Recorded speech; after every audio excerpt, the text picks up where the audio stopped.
in your case, what makes you stand apart or unique is that you are somebody who comes from the Ambedkarite tradition. And correct me if I'm wrong, the traditional understanding is that Ambedkarites mostly focus on questions of identity and not class, not labor. And I think that is the one thing that we're going to talk about today, to demystify this entire thing and to probably correct some of these misconceptions. Right? So you're an Ambedkarite who works on labor and class. How does your Ambedkarite lens, firstly, before we get into the fact that Ambedkar himself had a deep engagement with class issues, in your case, being an Ambedkarite, how does it complicate the subject of labor? As far as Ambedkarite is concerned, it absolutely goes very well with the questions of class. It goes with the questions of gender or caste or any form of inequality.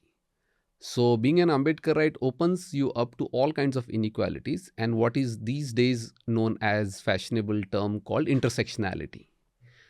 So Ambedkarite scholar does not stop you in certain kind of fixed frame, and if that data doesn't fall in that frame, you just tend to ignore it.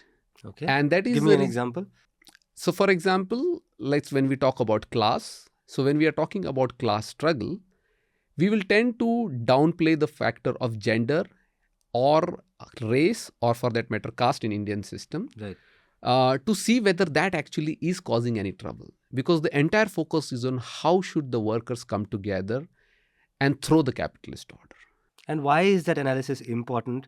And is there something by way of a mistake that traditional activists or ideologues who've been working on the question of labor, is there something that they have done wrong in the past which needs to be corrected now, you feel? By bringing this analysis of, you said gender, you talked about caste. Why is that important? Is there some correction that needs to be made from this perspective? So yes, there is definitely need to make a correction about two things. One is how you view the society as well as analyze the society. And second thing is also how you view Ambedkarite movement and its politics. Okay. And it is only then we can actually appreciate the Ambedkarite lens of looking at the world, whether it is in economy, society, culture, or politics.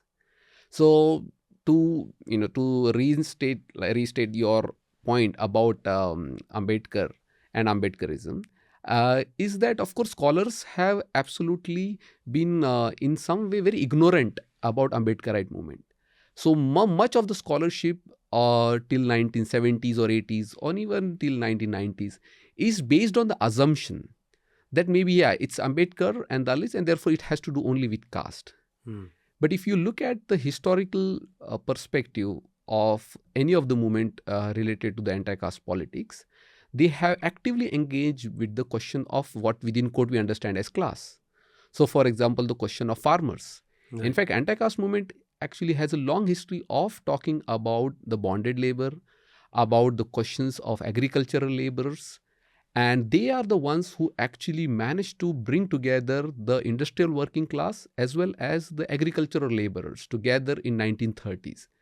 And therefore, Ambedkarite politics or even Ambedkarite ideology gives us a frame to actually look at wider inequalities and how do we can address the intersection of these inequalities.